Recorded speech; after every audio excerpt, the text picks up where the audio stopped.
All right, I'm testing my mic. Since last time we did this, I had an issue with my mic. People couldn't hear me.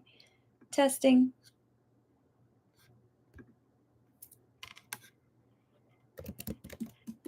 Okay. It sounds like I'm good. Cool. All right. So today, let me close this up. All right. So, welcome everybody to today's live. Today, I want to talk about a topic that nobody talks about, but I know that every single parent out there has thought about it at least once at some point. And that is the very real truth that as a parent, sometimes you just don't like your kid. You love them, yes, of course, but there are times in which you just don't like them. You don't like what they do. And of course you don't say this out loud, you kind of like think it in passing, or you kind of like feel it, but then you suppress it or you bury it down, and then you judge yourself for it in silent. So if you've ever thought, I don't really like her or him right now, I don't want to spend time with them, and I feel guilty because I love them but I just can't stand being around them, you are not a bad parent. That does not make you a bad parent. You're actually human. And today, that's what I want to talk about.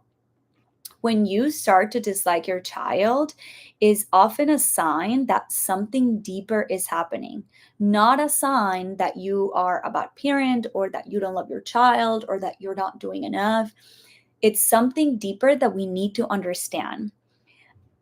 At the same time, you feel shame because according to people's rules as a parent, you should always like your child. Like not liking your child, saying that out loud will probably be unacceptable, right?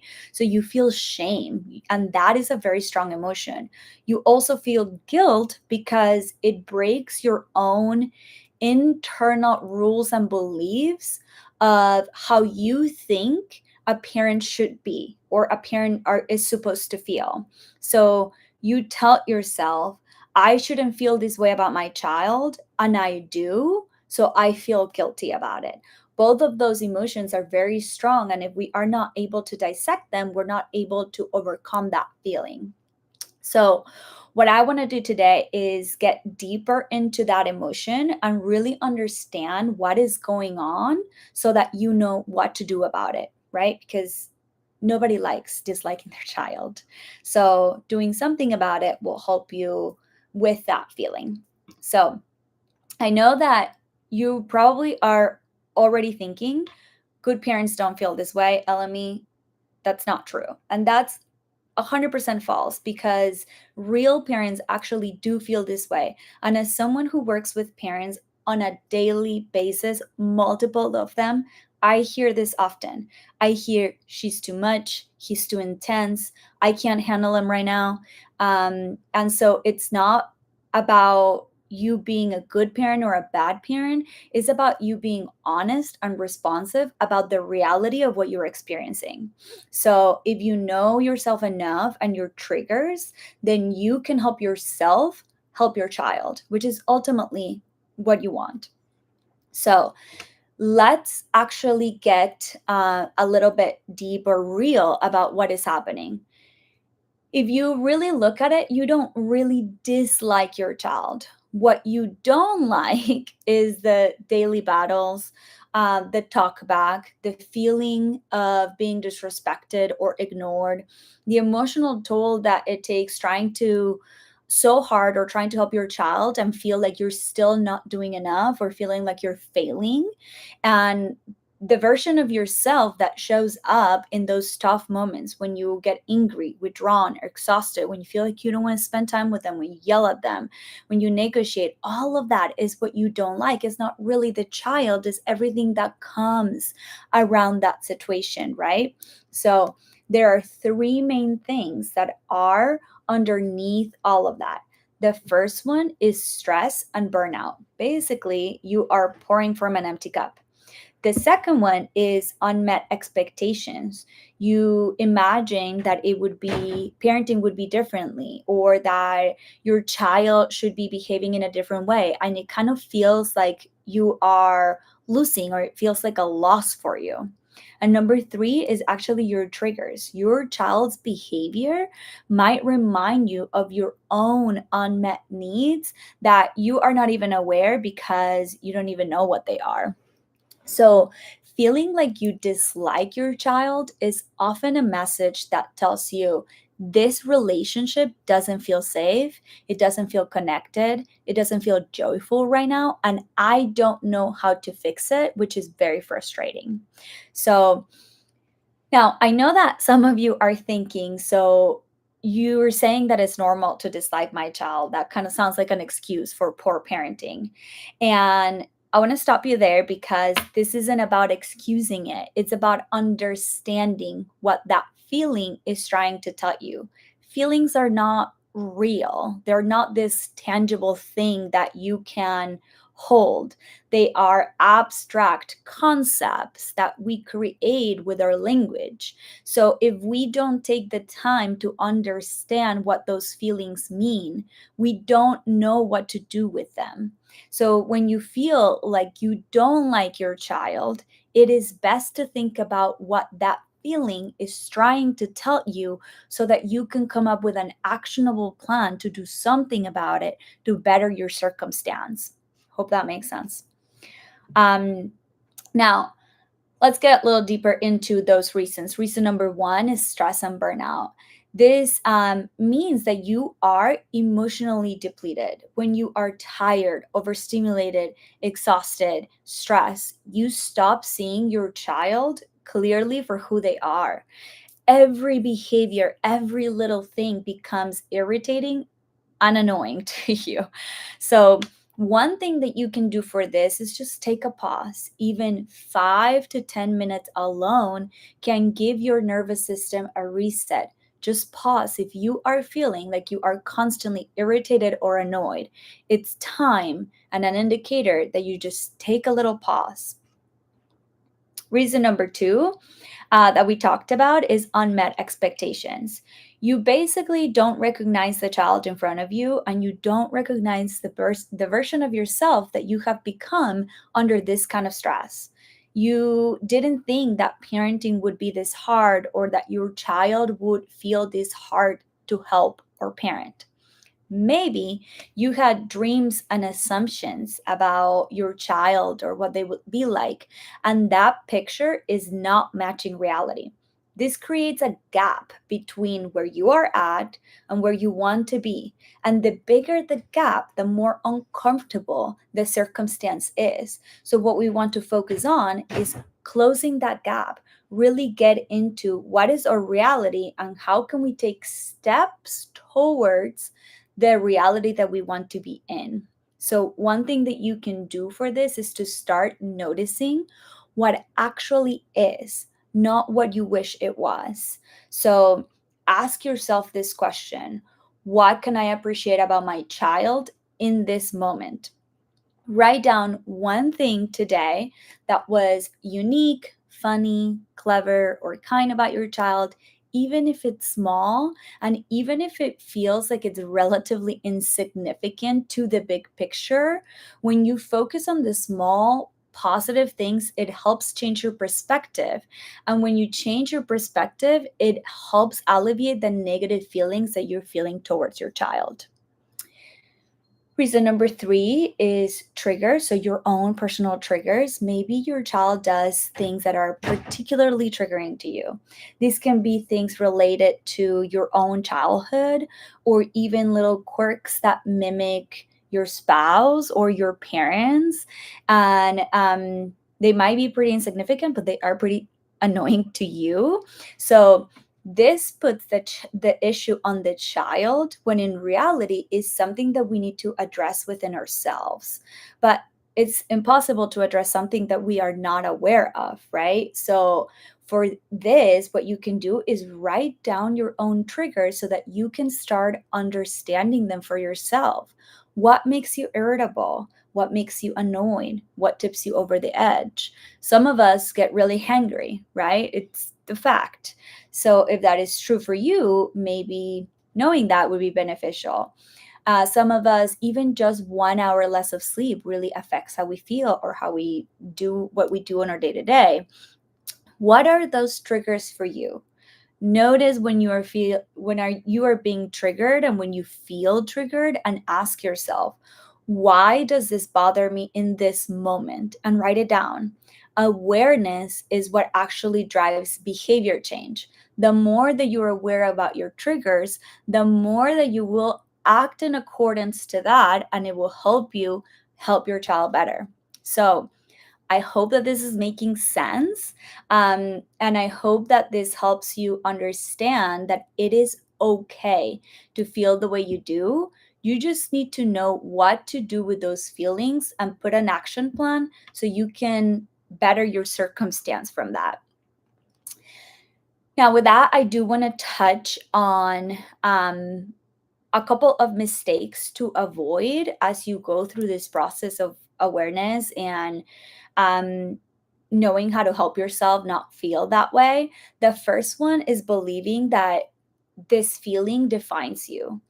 Here's the truth. You're feeling that you don't like your child is just a moment in time. It does not define you as a parent, it does not define you as a person, and it is not your identity. So instead, what you can do is think about why you are feeling this way so you can take the steps to change that feeling. And mistake number two is trying to fix your child or try to get them to stop doing X. Stop trying to fix the behavior. Stop trying to focus on stopping something and instead focus on why that is happening in the first place. Once you understand the why, it's easier to know what to do about it. So, just a couple of things on that. With that, I will open it up for questions. I do want to start with a share question because I had this conversation with a parent this week, and it was such a good conversation. And she also had a very good question, and I figured it'll be cool to share with you guys. So I was having this exact conversation with her. As soon as I walked in, she's like, I literally cannot stand her right now. So we got into it. And after talking to her, she said, okay, Elami, so you're telling me to focus on what I can appreciate. But what if there is literally nothing good happening right now? Because I cannot tolerate this child. I don't know what's happening in my house.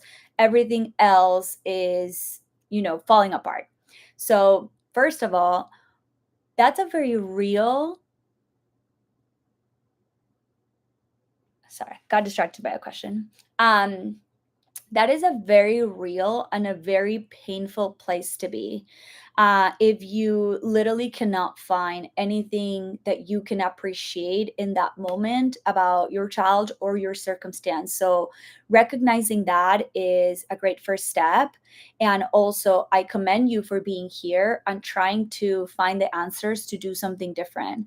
What I shared with you that I want to share with what I shared with her that I want to share with you is this three-step process, because when you are in that place, what that tells us is that you are the one who is completely depleted. So here are three steps. They are called your state, your story, and your strategy. The first step is to focus on your actual body language. What is your body saying to yourself? If you're slouching, walking around with a frown face, angry, yelling the whole time, what you can do that is immediate, that can change how you feel, is to change what your body looks like. So sit tall, smile every so often, even if you have nothing to smile about. It actually helps your brain feel different. So, step one, change your state. Step two is your story. What are you telling yourself? Are you telling yourself, well, Elmi, there's literally nothing good happening right now? There's literally nothing I can appreciate right now. Then the more that you focus on that, the more that you will continue to not find anything, right? But if you focus on the positive, like maybe your child smiled or woke up or is breathing or is not hospitalized, then it gives you a different narrative and a different story. So, state, your body, story, what are you telling yourself? And number three, your strategy. If what you're currently doing is not working, I encourage you to look at what is the alternative. So, if yelling and punishing and putting your child in timeout is not working and that is your current strategy, what is an alternative that you can do right now that will help you get closer to your goals? So again, 3 steps: state, story, strategy, and hopefully that helps get you out of that place. Some questions came in. How can parents start recognizing when what's triggered is actually about them, not the child? Um, you can start recognizing that right now. 100% of the time when we are being triggered is about us, it's not about the child. So, anytime that you are triggered about something that your child does, there is something underneath it from you that you can recognize that is triggering to you. The question is why. So, anytime your child does something that really triggers you, ask yourself why. That is what I would do. Why is this triggering to me right now? Even if at surface level it seems like it's your child, 100% of the time there's a trigger within you. Um,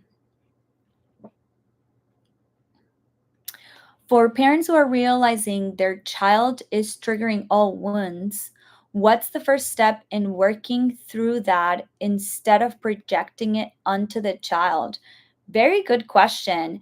The first step again is to asking why. Like I mentioned earlier, we cannot feelings are not things that we can hold and change and grasp, right? Feelings are abstract concepts. They are things, they're not tangible. So rarely anybody is taught how to feel those feelings or how to process those feelings. So, if you're a parent who is realizing that your child is triggering all wounds, the first step in working through that instead of projecting it to your child is actually awareness. Why does that trigger you? Why is that a problem for you? Continue to ask yourself the question. There's this framework called the 5 whys. And you continue to ask yourself why until you get to the bottom of it. So I'll give you an example. Why does it trigger me that my child doesn't put their shoes on when I need to walk out of the house? Why is that? Well, because if we get late to school, the principal is going to send a message or think that I'm a bad parent. Okay, why? Why is that problematic? Well, because if the principal thinks that I'm a bad parent, then they might assume that I'm not doing what I need to do as a parent. They might be assuming that I'm not doing enough, and I don't want to be perceived as a bad parent. Okay, why don't you want to be perceived as a bad parent? You can see how this framework of the 5 whys continues to get you to a deeper level of a root cause problem. And that is how you can start working through that instead of projecting it on your child. What are some signs that what a parent is feeling is really exhaustion or depletion, not rejection of their child? So, if I understand correctly, the question is around how would a parent know if this is truly I'm exhausted versus be, being rejected by the child? Let's say that that's the case. How do you understand if it's exhaustion or depletion as opposed to rejection by the child? It could be both. It doesn't have to be mutually exclusive. However, what I can tell you is that if your child is rejecting you for X, Y, and reason, more than likely it is because there is connection that has not been built. The first step to building that connection is going to be you having the mental bandwidth to actually be able to build that connection. So, what you need to do is identify if you are truly exhausted and depleted. And if you are, then you need to work on that first before you can build connection with the child. Now, how do you identify if you're truly exhausted and depleted? If you're irritable, not tolerable, yelling, finding like you are not yourself, if you feel yourself at the end of the day guilty, shameful, feeling like, oh my gosh, like I yelled at him so much and I feel bad, or you go and hug them and kiss them and you're like, I love you so much. Sorry for like yelling at you. All of those are indicators that you are probably pouring from an empty cup because you are doing things that do not align with who you want to be as a parent. They don't align with your values as a parent. That's a sign that you are depleted or exhausted. Next one. How do you accept your child for who they are right now when part of you still wishes things were easier? That is a great question. Again, not mutually exclusive. You can accept your child for who they are right now and still feel like you want things to be different. The difference is, or where I would put the caveat is that wishing that things were easier is just that, is wishing. If you wish with action, then you can actually get closer to your goals. So you can accept your child for who they are right now. They maybe don't have the skills to tell you and communicate with you when something is frustrating, which is why they lash out, melt down, tantrum. You can accept that and still want things to be different. Identify the gap, identify where your reality is, identify where you want to go, and build up a plan to get there. That's what I would recommend. They're not mutually exclusive. You can want a better life for you, your family, and your child, and also accept your current reality. Next question. Once you see the gap between what you imagined and what is, it's hard not to leave there. How do you stop getting stuck in that place? That is a great question. I have a little strategy that I give parents all the time. Every day, say 2 wins. What happened today? Even if it's just small. We woke up, we got to school on time. We woke up and we had breakfast. Like, what are 2 wins that tell you that you can appreciate what is happening right now? So let me reframe that. I feel like that wasn't clear. So when you are in if you identify your reality and you identify where you want to go and you identify this gap, what you want to do next is identify the steps that you need to take to get to that reality. Okay. We can always do that. We can always take those steps. The steps can be so small. They're almost like you can't even see them, but they are still steps. Those steps compound over time and they will get you to the place that you want to go. So every day, identify 2 little things that you can see that are steps closer to that reality. It's a perspective change and it's a mindset shift. So even though it seems small, it actually has more magnitude on how good it helps you have a different reality. What if you know what kind of parent you want to be, but real life just keeps getting in the way? I love that question. And what I would ask back is how big of a priority it is for you to be the parent that you want to be. Because we all have 24 hours in a day. Every single person, the parents, the teachers, everybody has 24 hours in a day. And what gets done is what we prioritize. So I understand fully that. Life gets in the way and life gets busy. However, if you really truly want to be the parent that you want to become, you need to prioritize it. So, what are you going to do today to prioritize becoming the parent that you want to become? That's what I would ask. And I think that with that, we are out of time. Thank you all for your questions, and I'll see you on the next one.